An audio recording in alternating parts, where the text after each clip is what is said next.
From the National Newsroom of the Canadian Press, I'm Lisa Laporte. Prime Minister Justin Trudeau says the news that 2 Canadians have died in Lebanon is devastating. I also spoke yesterday with a number of Lebanese Canadians who are worried for their families, for their friends. This is a horrific situation through which they're going.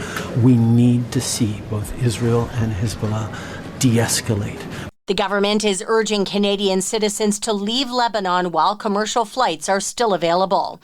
Meantime, Lebanon's health minister says more than 50 people were killed today in continuing Israeli airstrikes as the death toll after 3 days of strikes climbs to 615.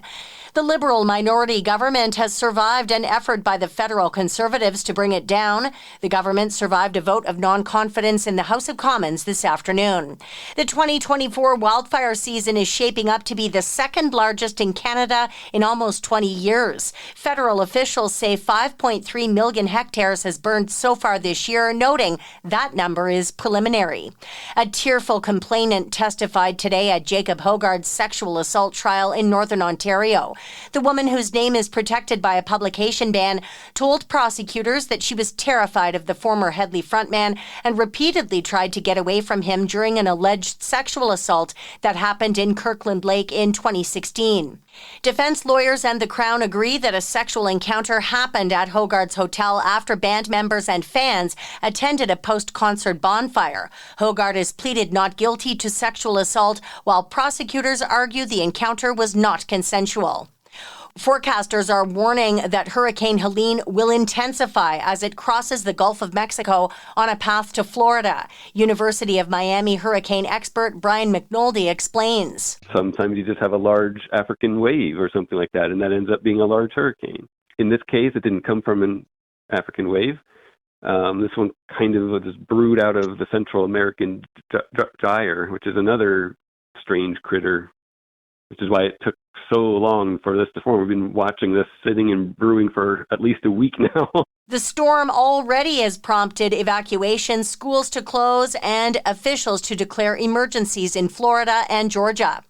And Meta has unveiled updates to its virtual reality headset and Ray-Ban smart glasses. It's called Orion. And the first thing to know is that these augmented reality glasses are just prototypes. They're not on sale, and Meta hasn't announced a price or a release date.